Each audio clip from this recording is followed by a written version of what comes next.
ঔষধি গুণেৰে ভৰা দ্ৰোণ শাকবিধ।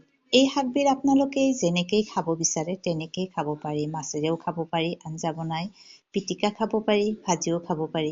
এই শাকবিধৰ বহুত গুণ আছে। আজি এই শাকবিধ মই পিটিকা বনাম।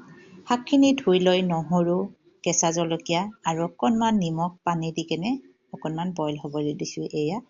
ইয়াৰে পানীখিনি যেতিয়া শুকাই যাব তেতিয়া মই উঠাই ল'ম আৰু এয়া লৈ লৈছোঁ পিঁয়াজ কাটি।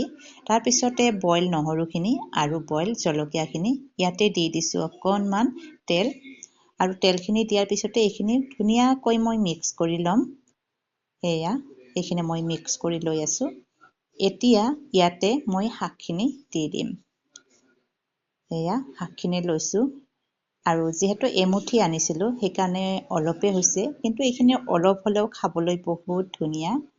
ল'ৰা ছোৱালীয়ে খাব নিবিচাৰে নহয়নে, কিন্তু খুৱাব লাগে। বহুত ভাল এই শাকবিধ। আৰু এতিয়া মই পিটিকাটো বনাই লৈছোঁ। বন্ধু বান্ধৱীসকল, আপোনালোকে দ্ৰোণ শাকটো খাই ভাল পায়নে জনাবচোন। মই কিন্তু ভাল পাওঁ।